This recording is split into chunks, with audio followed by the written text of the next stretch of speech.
This is Tom Fox. I'm the Compliance Evangelist, and I would like to welcome you to 1 month to a better board. In this month of February 2017, I'm going to go through and do a series of podcasts talking about making your board more effective.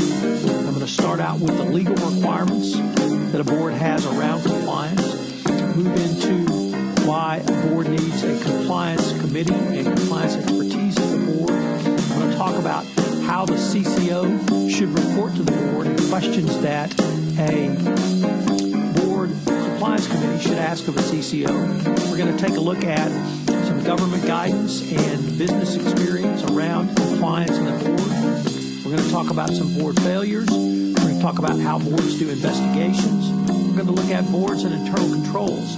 I'm going to end with a series of specific questions that a board should ask of its chief compliance officer. And on my final day, I will detail 20 questions that every board should ask of its chief compliance officer. Each day, I will give you a short 10-minute or so podcast with 3 key takeaways for that day, and I will accompany each podcast with text that you can use.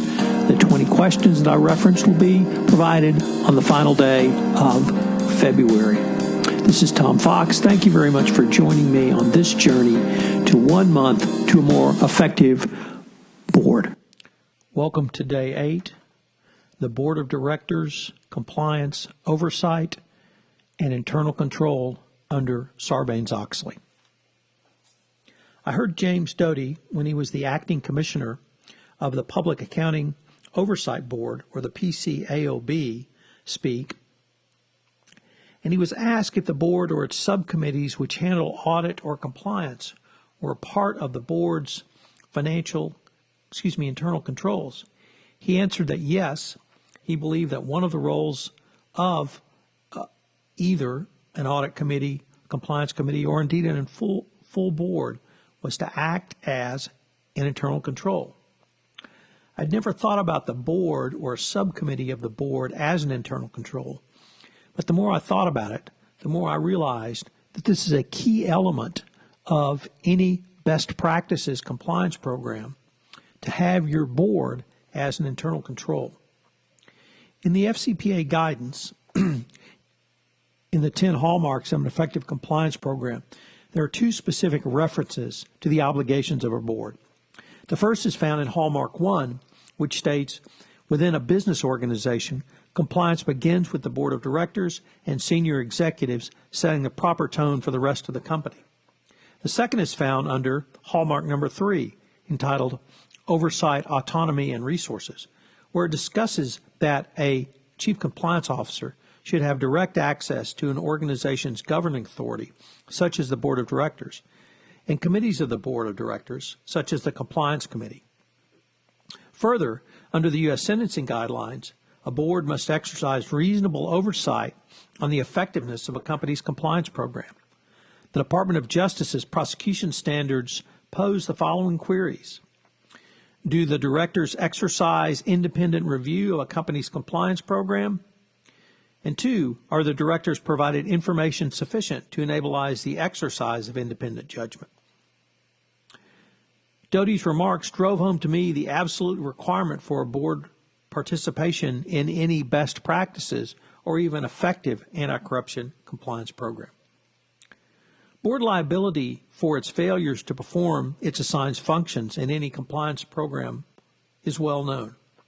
David Stewart, an attorney with Cravath, Swain & Moore, has noted that FCA compliance issues can lead to personal liability for directors, as both the Securities and Exchange Commission and the Justice Department have been very vocal about their interest in identifying high-level individuals within an organization who are responsible for the tone, culture, or weak internal controls that may contribute to or at least fail to prevent bribery and corruption. He added that based upon the SEC's enforcement action against 2 senior executives at Nature's Sunshine products, under certain circumstances, I could see the SEC invoking the same provisions against the Audit Committee, or I would add the Compliance Committee members. For instance, for failing to oversee implementation of a compliance program to mitigate the risk of bribery and corruption. It would not be too far a next step for the SEC to invoke the same provision against compliance committee members who do not actively exercise oversight of an ongoing compliance program. Further, the SEC has made clear that it believes the board should take a more active role in overseeing the management of risk generally within a company. The SEC has promulgated Regulation SK 407, under which each company must make a disclosure regarding the board's role in risk oversight, which may enable investors to better evaluate and to determine whether the board is exercising an appropriate level of oversight of risk. If this disclosure is not made, it could be a securities law violation and subject the company to fines, penalties, or even profit disgorgement. I believe that a board must not only have a corporate compliance oversight committee in place, but must actively oversee that function. Further, if a board's business plan includes a high-risk proposition, there should be additional oversight. So, for instance, in the realm of anti-corruption compliance, are you doing business in a high-risk geographic location? Are you doing business with a number of government or state-owned enterprises? Or does your products require some type of government licensing or approval to go to market? So this might mean that if you have a department store in certain countries, simply getting your products in may make it high risk. If they're perishable products and you may be subject to bribery and corruption claims at import, that could raise your risk even higher. In other words, there's an affirmative duty for a board to ask tough questions. But it's more than simply having a compliance program in place. The board must exercise appropriate oversight of the compliance program and indeed the compliance function. The board needs to ask hard questions and be fully informed of the company's overall compliance strategy going forward. The board must act as a sand in the shoe of a chief compliance officer. It's there to raise questions. It's there to irritate. It's there to make the chief compliance officer look at areas that he may not have. So a board's oversight is part of effective compliance internal controls. It would follow from this that the failure to do so may result in something far worse than bad governance. Failure to engage in oversight could lead to an FCPA violation, but I would like to emphasize that there may be independent board liability for failure to exercise that oversight. Certainly in the United Kingdom, under the UK Bribery Act, this is a distinct possibility under adequate procedures. If a board does not exercise its oversight function, it could be vicariously liable. So what are the three key takeaways for today? Well, first and foremost, there has to be active oversight. There must be or at least I would advocate, a board committee dedicated to compliance.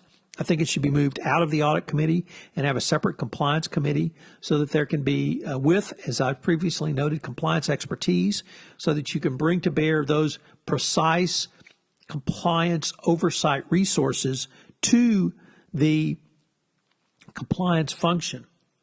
This active oversight should be documented and available for both regulators, or if you're in a shareholder liability case, would be very powerful documentary evidence. A board must take a look at the design of a company's internal compliance controls. You can do this through requesting risk mapping, or rather mapping of your internal controls to not only the COSO framework, but the 10 hallmarks of an effective compliance program, 6 principles of adequate procedures under the UK Bribery Act, the OECD, 13 good principles, or a variety of others. But there must be oversight of the design of internal controls. Finally, And I think this is the key takeaway, is that failure to engage in any of the active oversight or other activities I've talked about could be an independent Sarbanes-Oxley violation, because you probably don't think of the board as an internal control. But if you don't have effectiveness at board governance over risk and over compliance, that alone could be a failure of Sarbanes-Oxley and lead to company liability. This is Tom Fox. Thank you for joining for today's episode of 30 Days to a Better Board. This series is based on my seminal work, Doing Compliance, Design, Create, and Implement an Effective Compliance Program. It's available from Compliance Week, and you can check it out on their website, complianceweek.com. I hope you will join me tomorrow for another episode.